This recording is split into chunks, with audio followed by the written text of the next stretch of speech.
First, good morning to anyone who's joining us from the West Coast, and good afternoon to the rest of us. I want to thank you for joining me as I talk about some of my experiences. This is a picture of, a really nice aerial picture of our Health Science Center. Unlike a full-fledged university, being a Health Science Center, we don't have a full undergraduate curriculum, and so we may have some more specific needs as well as slightly different ways of doing things. This is a picture of our dental school, and I guess I could call it our old dental school, because last year we were fortunate enough to open a brand new facility called the Center of Oral Health and Research, which houses some of the latest tech in dentistry and dental patient care. We have about 400 dental students, a dental hygiene program, and various dental residency and graduate programs. And I always say this, we were ranked #1 as the #1 dental school the last time they ranked dental schools, which unfortunately was about 20 years ago. Anyway, we were one of the first 5 dental schools to actually implement an electronic curriculum and laptop support program.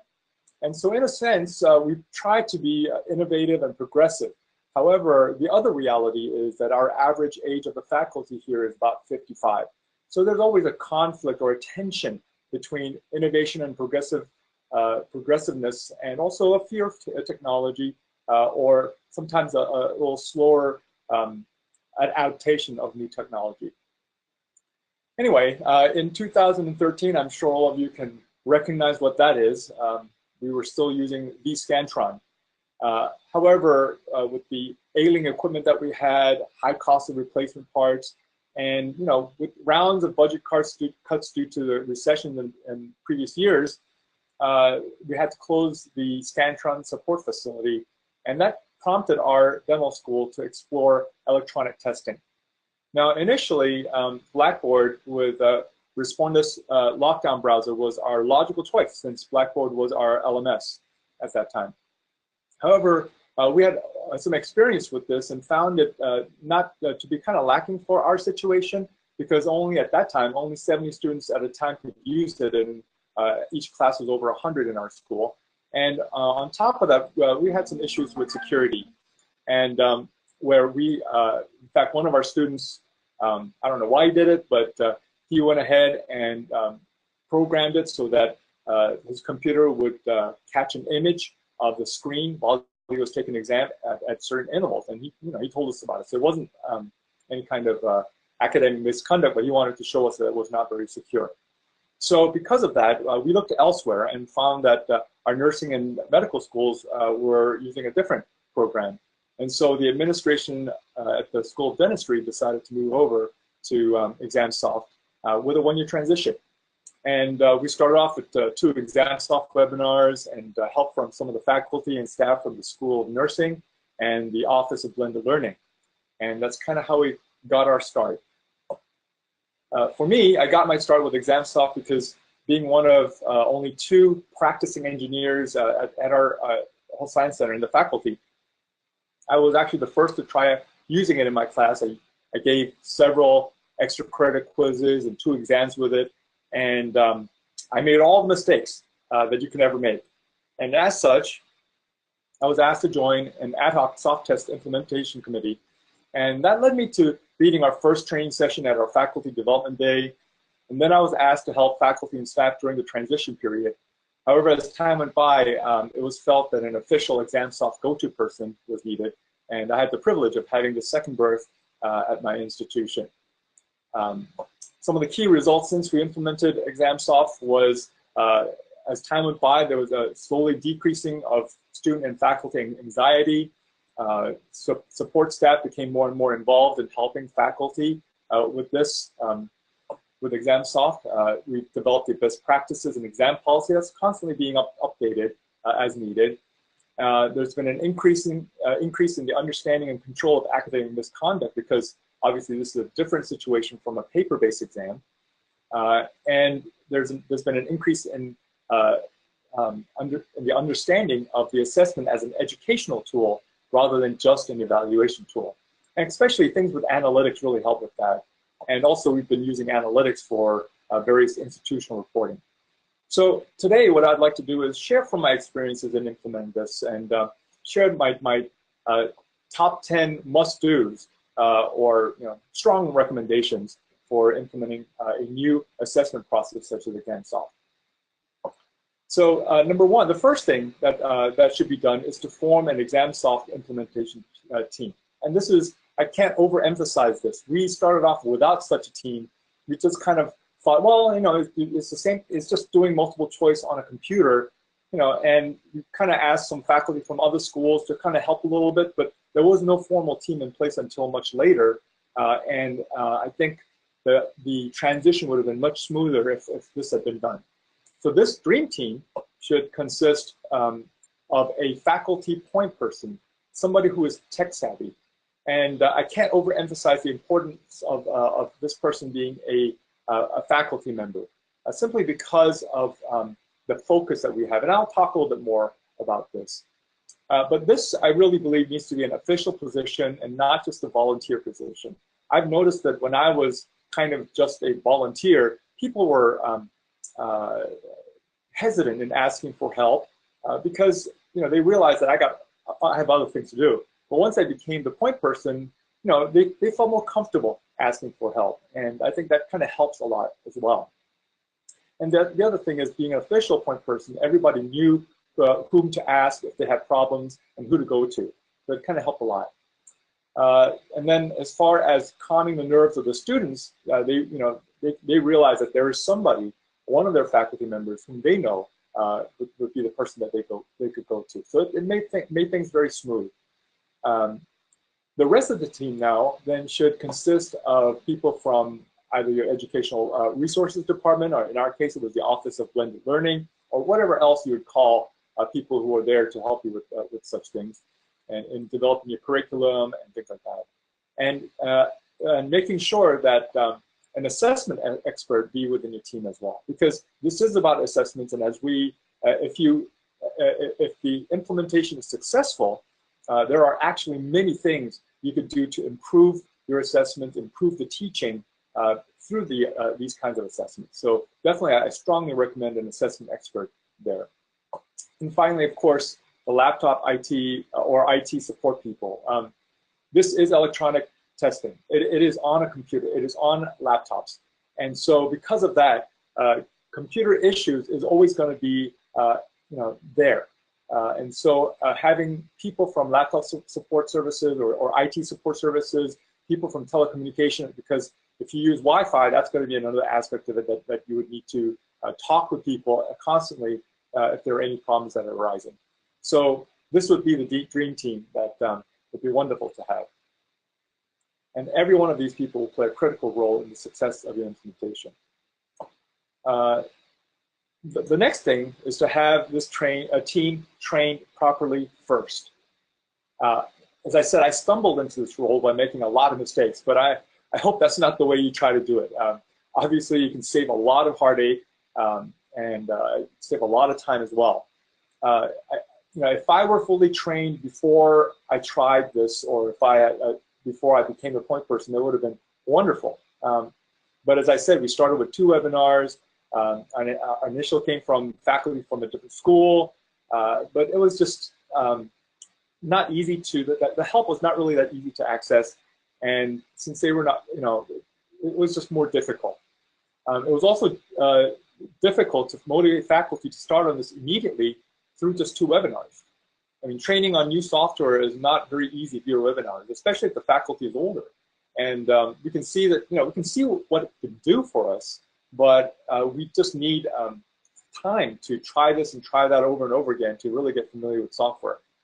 So my recommendation is that an implementation team be chosen first and trained before, in fact, even the rest of the school is exposed to this. The resident expert faculty and team is a must. And then faculty needs to see that someone like them can and is using the system well. And it just instills confidence in this whole process. The third thing we need to do is to establish a school policy for assessment administration, such as what software to use, whether ExamSoft or different e-testing software, what type of exams will use ExamSoft, and when they will begin. You may opt to establish this as the first step. In our school, our circumstances with Scantron made our decision for us from the top down, and it worked well to push it forward. Because the reality is that change is difficult for most people. So, this order may be helpful in getting things done more quickly.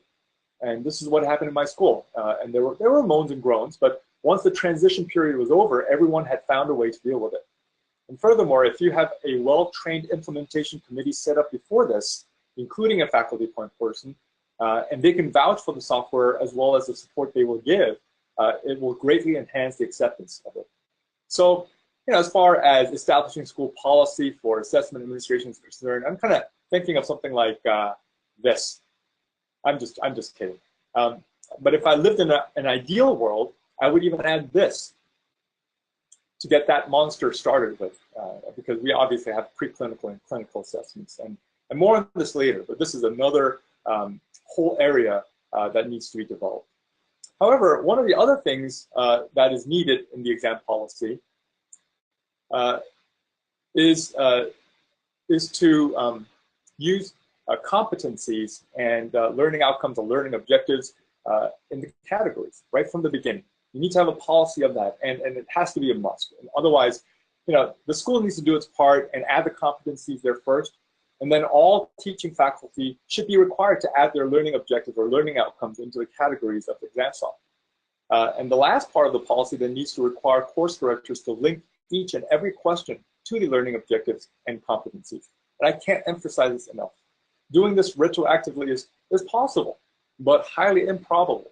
The amount of work needed to retroactively tag each question is huge, and you don't want to be doing that. You will have a lot of trouble getting faculty to do this. Now, in my school, all course directors are required to have learning outcomes or learning objectives in the syllabus and/or lecture notes. So this should not be much more extra work. However, we didn't know better, and we are struggling to get this done. Our saving grace is that we are undergoing a massive curriculum revision, and so hopefully this may be an opportunity for us to finally do this. I was mentioning to Stephanie earlier that we're going from 50 courses in the first 2 years of dental school down to 19. So we're going to have to rewrite these learning objectives anyway, and so we'll have to retag this to every question we have. So in that case, we're kind of forced to do this, and I really hope that this time we'll be able to do a good job of it. But personally, I've done this with my 2 courses, and I can tell you from my personal experience that by linking them to each question, it forces the course director to make sure that what they teach is what they assess, and that each question serves to accomplish the learning outcomes. It actually improves teaching. It did to me. And then on the back end, it will allow us to assess student progress as well, and give student really good feedback after an assessment. And I'll discuss more about this later. So here is, so this is how we set up our categories at our university, at our school. Initially, we had only these 3 categories: Bloom's taxonomy, which actually was only 2 levels, and we had the dental competencies as well as the dental hygiene competencies. And since then, for my course, I've added biomaterials here, and also an expanded Bloom's taxonomy, as you can see here, and so that I can better tag and see how I do as far as teaching is concerned and how the students are performing. These are the dental school competencies, as you can see. This blue column here are the number of questions that are tagged to this. The faculty are required to tag their questions to the competency, so we have quite a few questions that are tagged to that. Here are, this is my course, biomaterials, and these are the main subjects that I teach, and this is not all of it, but most of it, main subjects that I teach, you can see. And then you can see that some of them are also nested, and for my lectures, what I've done is I've gone ahead and added learning outcomes here. And as you can see under my lecture of amalgam, I have all these different learning outcomes and questions that are tagged to these learning outcomes. So that's kind of the way I've done it, and I've used this quite well to improve my teaching, making sure I'm more streamlined in what I'm asking, making sure that I teach what I say I'm going to teach or what I'm going to assess. And on top of that, I've used that in the back end to assess how the students are doing in my class, as well, things like that. And number 5, the next step is to create the best practices and exam policy. The ExamSoft implementation team should create this. And I have one that I can share, and I'm sure others have them as well. ExamSoft also has a document for best practices, so you can reference those and not reinvent the wheel.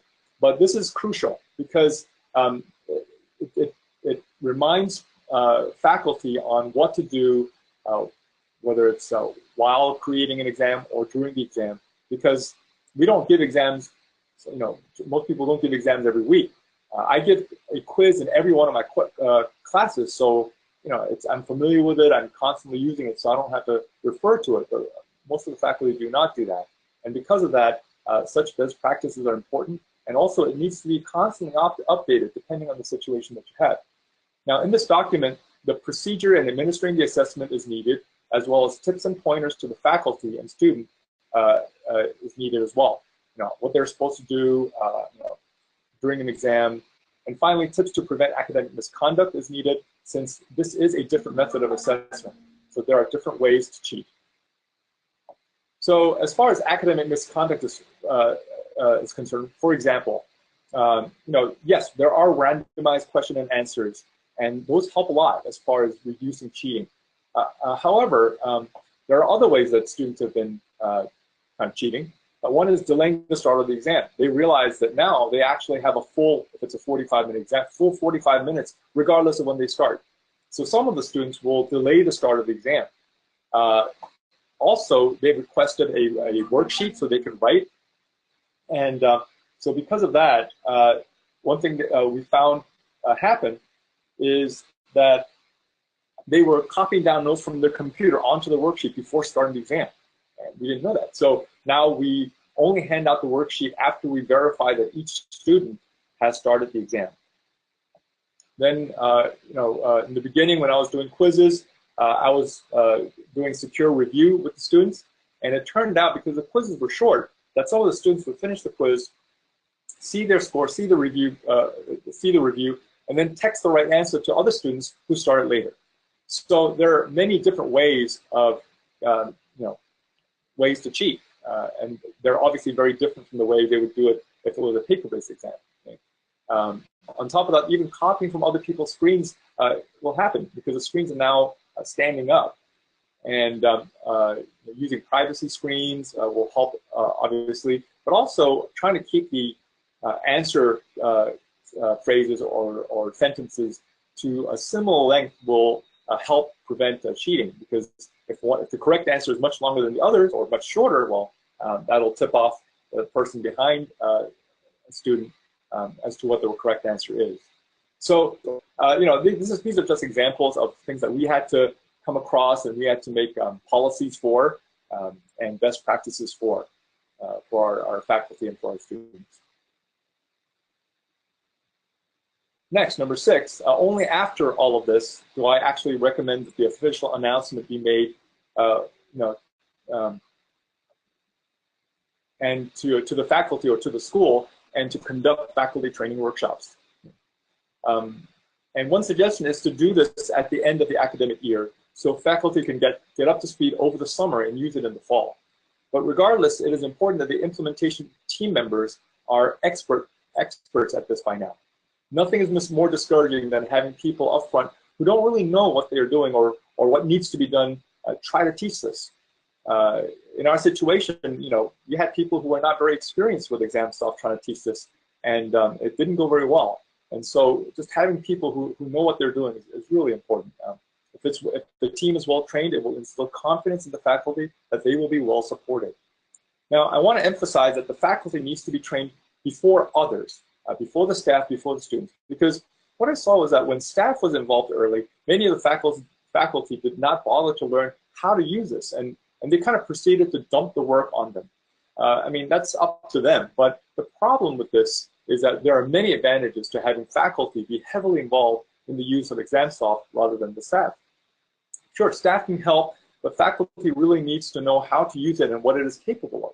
I have a white paper on the ExamSoft site that explains this in more detail, but briefly, some of the advantages include a focus on student learning versus just physically implementing it, okay? Implementing the exam, putting in the question. I mean, just, there's a focus on student learning. There's going to be different interests in webinars. We have some wonderful webinars on the ExamSoft website that I have used many of to get up to speed and to know how to be better at using ExamSoft.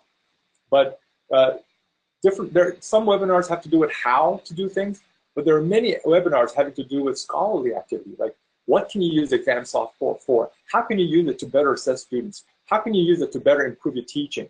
How can you use it in different circumstances? Things like that. And so that's very important and helpful. Again, their uses of analytics are different as well. Instead of just reporting what the scores are, faculty would use to change it to change their question construction. They may tweak their questions. They may tweak the way they teach. You can also track the student progress with that. If there's one student that's been struggling, just tracking them along to see how they're doing. Again, you can use it to improve your learning outcomes, to make sure that it's clear and the students are studying the right material for your tests. And you can then go back and improve your lectures. And one of the things I've done is to highlight parts of the lectures where questions came from that the students have been struggling with traditionally. This way, the following group of students will know that, oh, this is important, but also maybe a difficult concept to grasp. And if they have any questions, they'll be more alert to ask. So I've been using the analytics to really help me be a better teacher. We just need all course directors to do this, to take full advantage of the data we get from this. There's a tremendous amount of data. And as I said, there is a scholarly side to this, such as the development of the use of ExamSoft for different types of assessments, like a clinical or preclinical assessment, which I believe is still in its infancy. And I'm really interested in working with my fellow faculty in developing that. But that's kind of an ongoing project for us right now. So then, anyway, for these workshops, I suggest breaking it up into at least 2 separate sessions. The first session would include the following: an introduction to the ExamSoft portal, how to import and create learning outcomes in categories, how to import, create, and tag questions and rubrics, what are the advantages and disadvantages of different question types. That really is something that was not taught to me, but I kind of had to figure it out myself as I gave questions, gave exams and quizzes. For example, I think most people would probably go straight with the straight multiple choice single answer, but I've come to realize that for certain things where the student needs to know 2 or 3 things about a certain topic. For example, I mean, we don't want a student leaving the school just knowing 1 symptom of a disease. We want them to know 3 or 4 that are necessary to be able to make a right diagnosis. In that case, I would use the select all that apply function, where if they do not select those exact 4, that question is wrong. And things like that. So there are many other ways you can ask questions. The fill in the blanks is wonderful as well, the matching.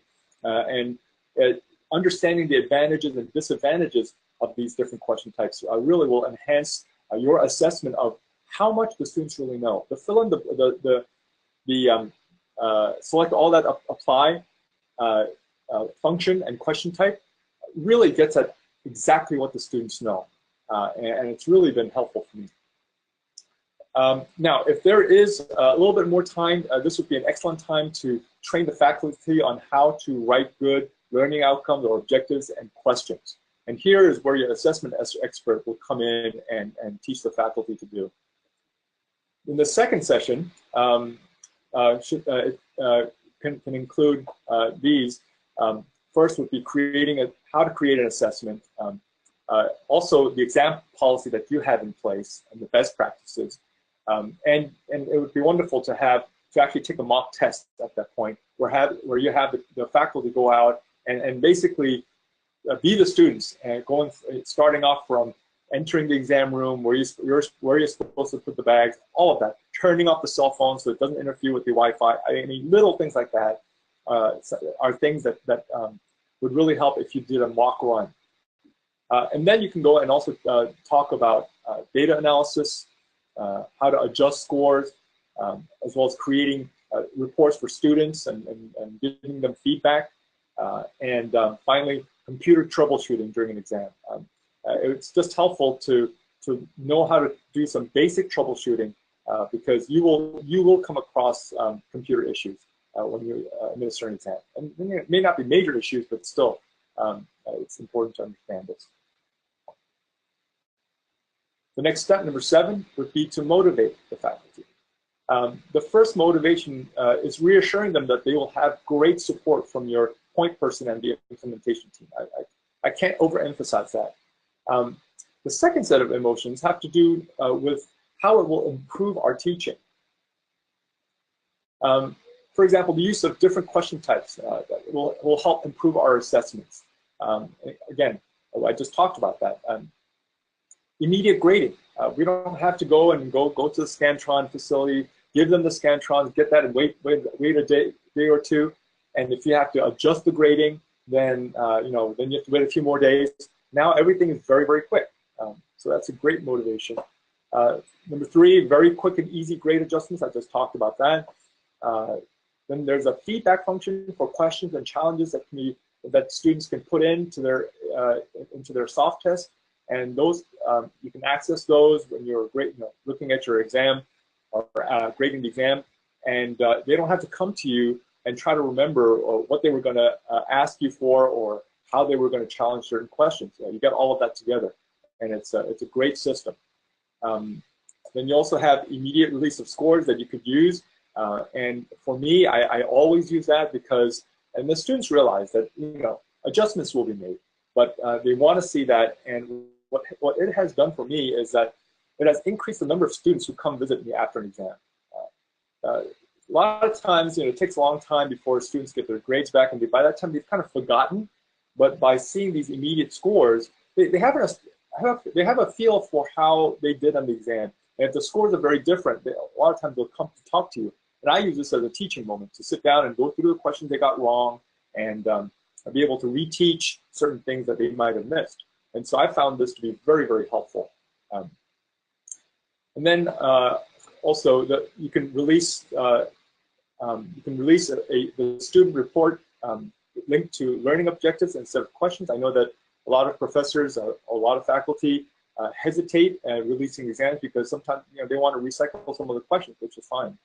This way, if you've tagged your questions with learning outcomes, you can release the learning outcomes, and if they're well written, the students know basically which questions they got wrong and which areas are weak in, and that really helps them beef up the areas that they were weak, or go back and study areas that they were weak, or even come to you for questions.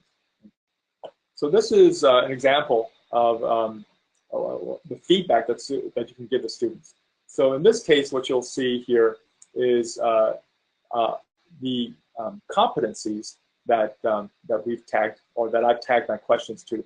Now, my course being so specific, biomaterials, we only test 2 or 3 of the competencies, and so it's really not that helpful in this situation. Some of the other courses that test more competencies in their course would find this helpful enough, but in my case, it wasn't. So I've tagged it with the subjects as I've shown you before, and for every subject here, the student will see how well they did. On the topic of amalgam, this student did pretty well, much better than the average. On some of the other topics, they might not have done as well. Okay. And then I've also tagged it with instructors. So we have 3 instructors in my course, and you can see that Dr. Norling traditionally gives out his exam questions without the answers, and so students tend to do much better on his questions than mine. And I'm kind of famous for being tough with questions. And then, of course, with the learning outcomes, you can see they'll be able to see exactly which learning outcome they didn't do well in, and it's shown with the red arrows, and which ones that they did well in. So it gives them a lot of information without the need to see the questions sometimes, most of the time. Now, with motivating faculty, we could continue on with that. The learning outcome information, again, will help us focus our teaching on, with the weaker areas, because we'll know what we're weak in. As I told you, I've used it to highlight areas that students struggle in, so they can be better prepared for that. And finally, you can also, if you use quizzes, which I do all the time, you can actually review these immediately after the quiz is done. because they get the scores, and after that I show them the question, what the answers should be, and we discuss that to see what was not clear in my lecture or in my handouts. Number 8, the next thing would be then, after the faculty is trained, then to train the staff and then the students.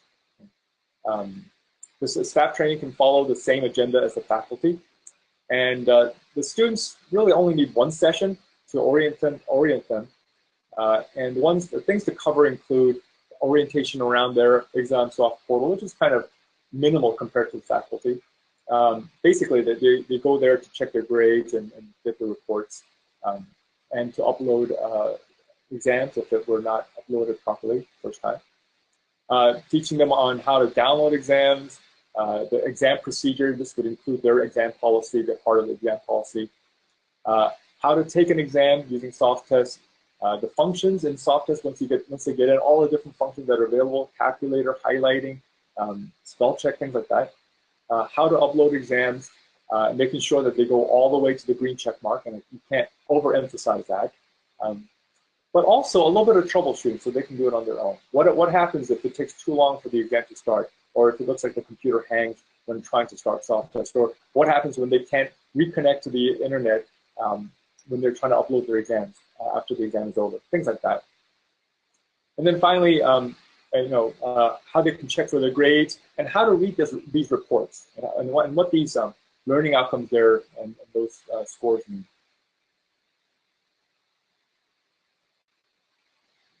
The 9th thing to do is to motivate the students. Okay? Now, obviously, the students don't really have a choice. Okay? But however, they can also still be motivated so that they feel better using it. And some of the things that we can tell them has to do with things like immediate great feedback. And students love that feature. And if all the faculty would use it, they really like that. You can also give them more detailed report of where they're weak. If the faculty tags their questions and learning objectives. Okay? And so we've had, students have complained that some of the faculty never release their exams. Well, this is one way they can get a better assessment of where they're weakened. Increase security from others cheating on them. No need to worry about handwriting when they're writing short answer or essay questions. And the ability to send feedback and challenges to the professor without worrying about forgetting. These are just some examples that we can motivate the students with and show them that this is really beneficial for them to use. And finally, regular computer maintenance sessions, at least bi-monthly, need to be done. Students can, when we do these bi-monthly sessions, we do computer maintenance. We have the laptop guy, support person come and do preference repairs, as well as checking the different parts of the computer to make sure that they're in good shape. And a lot of times, we do have problems, and it's a perfect time that we've set aside an hour, sometimes during lunch, but an hour once a month or once every 2 months. And it kind of forces the students to come and actually do this, and to make sure that they won't have a lot of problems when they actually take an exam. Okay? The other thing that we try to do in this session is to remind students to back up their computers daily as well. Okay? On top of that, annual orientation sessions are done as well to remind faculty how to use the system, because some people only have 2 exams a year, and that's it. That's all of their teaching requirement or teaching load. And so sometimes they need to be reminded of how to use the system again. And of course, students need to be reminded of how to use the system as well. So we have orientation sessions annually for all the students. And on top of that, all new faculty should be required to undergo SoftTest or ExamSoft training if they're going to teach at all. So anyway, it's a fairly short webinar, but I believe that when all of these 10 must-dos are in place and continually improved, that you will have a smooth implementation of a new assessment process such as ExamSoft. And I'm ready for any questions if there are any. Wonderful. Thank you so much, Dr. Whang. We are going to go ahead and open the forum up for questions now. So if you have questions for Dr. Whang based on his presentation, now would be the time to type them into the questions area of the GoToWebinar control panel, which should be on the right-hand side of your screen. We have a couple that are all ready to go, Dr. Whang, so I'm going to go ahead and jump right in if that's okay. Sure. Okay. First question is, are all faculty at your program required to use this system?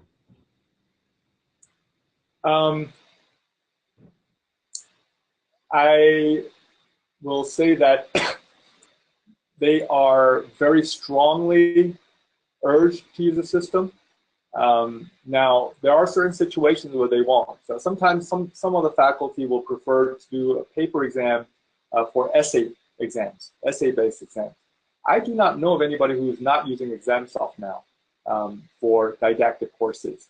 As far as I know, although it's not a requirement, other than the fact that they have no more access to Scantron, the only way they could actually do a multiple choice test would be to give out paper, everybody circle the correct answer, and then for them to actually go through and grade every question.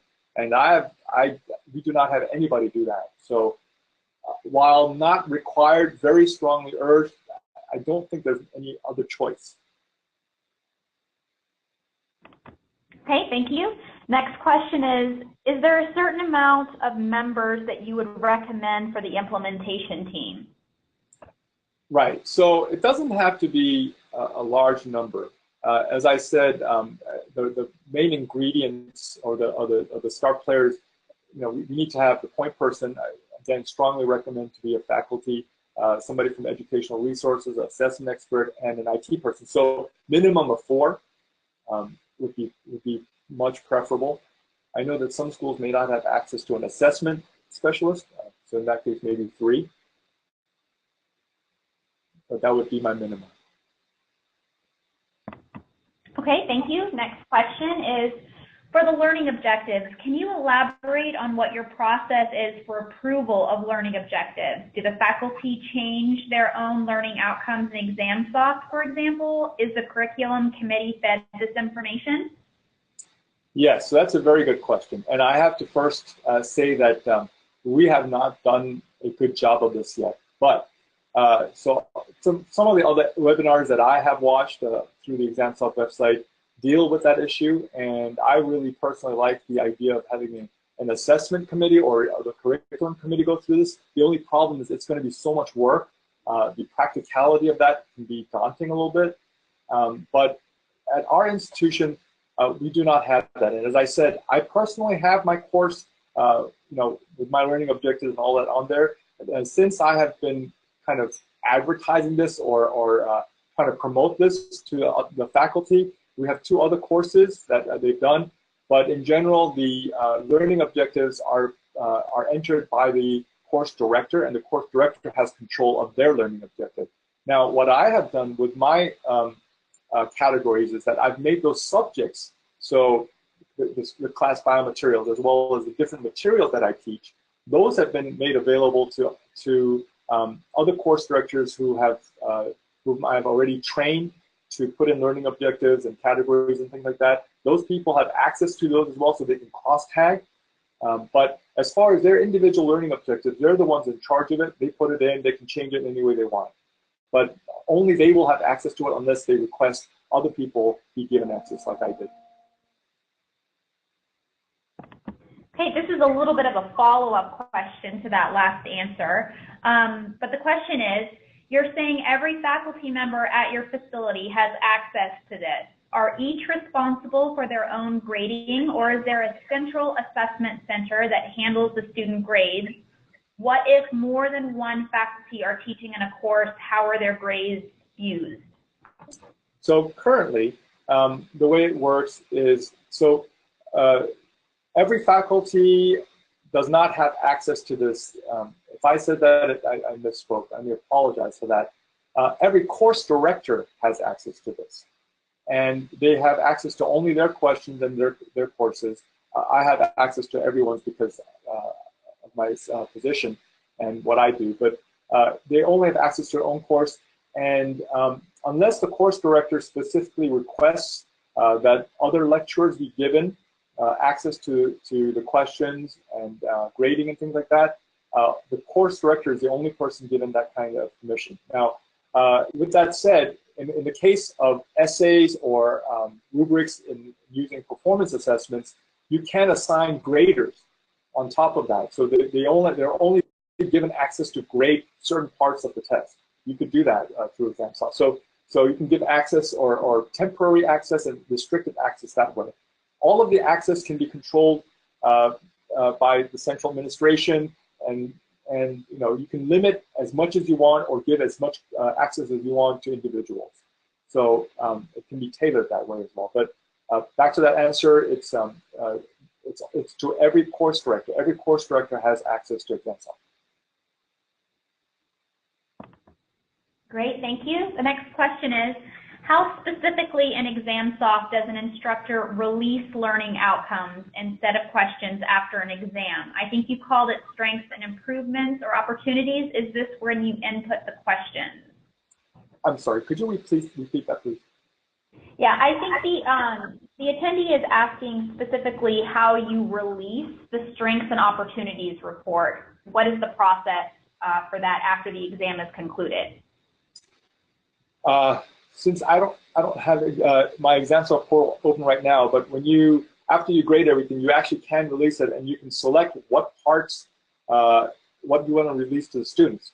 And so you can choose to release the category information, which will include your learning outcomes, or you can choose to release the grades. You can even choose to release the questions and answers if you'd like. So there's a checkbox that you check, and you can choose to release whichever parts or whichever information you want to the students. And then once you release it, you could release it and send them an email at the same time, or you can just release it to the portal, and when they check, it'll be there. I hope I answered that question. Unfortunately, I don't have the portal in front of me to kind of run you through that. No, that worked just fine. Thank you, Dr. Whang. The next question is, you seem to have many of your own individual categories. Are you also required to use the competencies for the overall program in your item tagging? Yes.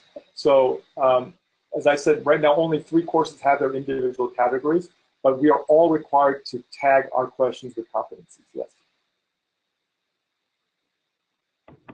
Okay, I'm going to actually fuse a couple questions together real quick. I've had quite a few people ask, do you have all of these policies or processes documented online and easily available for your faculty or program members to find and reference? So it is not online, but what we do is we send these policies out to, so we have 2 versions, a student version and a course director version. But we send these policies out to the students and course directors, and sometimes even to their staff if they've requested it. We have a listserv for that, and so we email those out periodically with updates. Okay, great. The last question that we have is, do you have faculty post their own assessments? Absolutely. Everybody in our institution posts their own assessment. Now, I did mention that some faculty have chosen not to be too involved with this, and what they do is they have their administrative assistant. They just give them the questions in a Word document, and the administrative assistant will put them into ExamSoft and then post the assessment for them. But yes, we're all supposed to do it individually. We don't have a centralized facility that posts assessments for us. Great. I'm sorry, we did have one more question come in, Dr. Whang. Sure. Do you have standards or guidelines for the formatting of the exam questions, like when to bold or underline words, etc.? We do not, and I think that would be a wonderful idea. One of the things, once I got involved with this, I got more interested in assessments themselves, how to ask questions. How should learning objectives be? And I really had to learn a lot myself. Fortunately, we do have an assessment expert at the university level. Interesting thing is this person was hired to be an assessment expert, but is not really utilized as an assessment expert. So, go figure. But I was introduced to this person, and she and I sat down, we went through our learning objectives. She taught me how it should be done. and that's really helped a lot. So even with the questions, you know, it's helped a lot as to how I formulate my questions, but there is no standard here, and you know, we really should have one. And I think, you know, if this implementation is done well, and you know, I do mention that one of the things that faculty need to be trained in is how to write better questions and learning outcomes. That would be the perfect time to do it. That's great insight. Thank you so much. Thank you everybody for attending today. We know this is a busy time of year, and that taking an hour or so out of the middle of your afternoon is asking a lot, so we appreciate you being here. Thank you, Dr. Whang, for your presentation and sharing your insight. As a quick reminder to everybody, this presentation has been recorded, so you'll receive an email here in the next couple of business days with a link to that recording. Also, when you close out of the webinar this afternoon, you will get a pop-up that will have a couple of survey questions. We would truly appreciate everybody taking the opportunity to fill those out for us so that we can continue putting together really wonderful presentations for everybody. With that, I'm going to go ahead and sign off. Again, thank you everybody for coming today, and we will see you next time. Additional upcoming webinars are posted at resources.examsoft.com. Thank you. Thank you.